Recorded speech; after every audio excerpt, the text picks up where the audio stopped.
boycott o nag-boycott ang pagsagot ng ilang minority senators sa ikalimang SONA ni PBBM. Yan ang agenda report ni Dexter Ganibe live mula rin dito sa Batasan.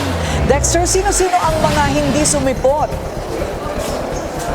Ako, marami-rami yan, Corina. Karamihan ay mula sa minority bloc. At sabi nila, hindi naman daw sila nag-usap-usap at kanya-kanyang desisyon sila sa hindi pagsipot sa ikalimang SONA ni PBBM. Sa TV na lang daw manunood ng SONA si Senate Minority Leader Alan Peter Cayetano. Anya, walang konsensos ang kanilang grupo para isnabi ng SONA. Ako, mas preference ko siguro panoorin na lang sa TV. Baka mas komportable din yung administrasyon that way, and it's my simple way of protesting pati sa paglablak. Sabi ni Cayetano, mayroong undeclared martial law na umiiral para sa mga nagsasalita kontra sa gobyerno. Bukod sa minority leader, hindi rin dumalo sa SONA si presidential sister Senator Amy Marcos. Sa pagbubukas ng Senado para sa second regular session, nakasuot din siya ng itim na Filipiniana. Ang kanyang damit na poros retaso ay simboloan niya ng kalagayan ng bansa ngayon. Gutay-gutay, hiwa-hiwa, biyak-biyak at tira-tira na lang. Bit-bit niya ang isa ring itim at kopas na bag na may larawan ng kanyang ama na si dating Pangulong Ferdinand Marcos Sr. Yun, Steve. Thank you, ma'am. Itama ang mali. 2025, yun ang sinasabi ko. At hanggang ngayon, sobrang dami pang kinakailangan itama. Nag-boycott din sa SONA sina Senators Pia Cayetano, Loren Legarda at Robin Hood Padilla. Corina, sa katunayan, higit sa kalahati ng mga senador ang hindi nakadalo o hindi dumalo sa SONA ni PBBM ngayon. Sa minority ay tanging si Senator Camille Villar ang present kanina para personal na tunghayan yung SONA ni PBBM. At karamihan sa kanila, sa minority bloc, ay wala na.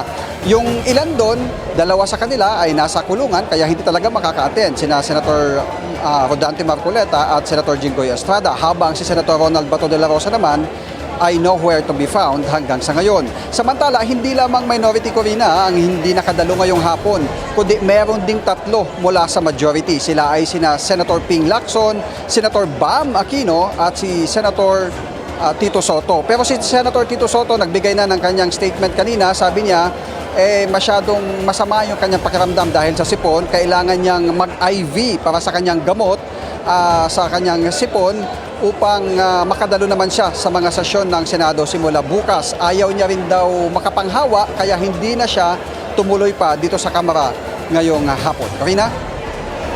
So wala kang ibang mga naririnig, Dexter, sa maaaring tunay na mga dahilan kung bakit hindi sumipot, yung hindi sumipot ngayong araw. And notably, Ping Lacson and Bam Aquino.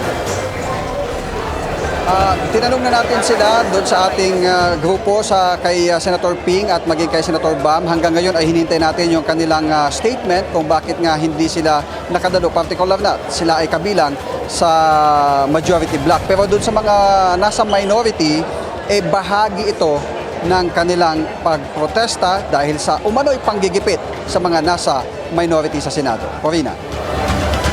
Maraming salamat, Dexter Ganibe. Nag-uulat live mula rin dito sa Batasan.